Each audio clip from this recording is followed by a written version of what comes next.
Hello and नमस्ते everyone welcome back to my channel. आज फेरि म हजुरहरूको लागि चामलको पुरीको रेसिपी लिएर आइसकेको छु।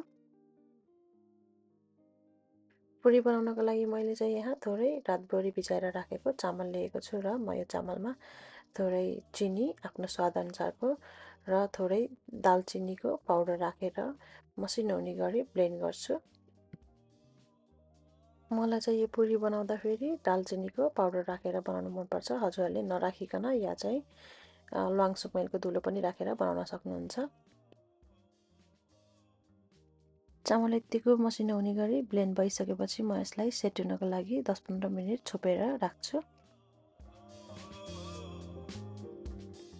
अब चाहिँ म बिचमा फ्ल्याट परेको एउटा प्यान लिएर यसरी बिस्तारै बिस्तारै सबै पुरीहरू बनाउँदै जान्छु।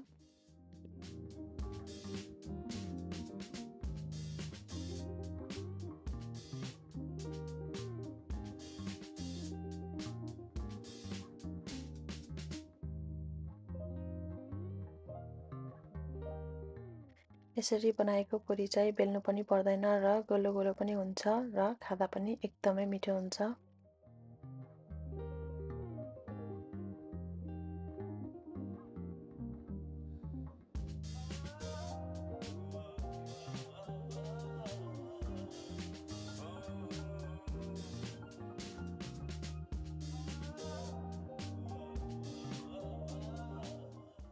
बनाउनलाई एकदमै सजिलो र खाँदा पनि एकदमै मिठो यो रेसिपी। हजुरहरूले पनि बनाएर ट्राई गर्नुहोला र आफ्नो फ्यामिली र साथीभाइहरूसँग पनि यो रेसिपीलाई सेयर गर्नुहोला।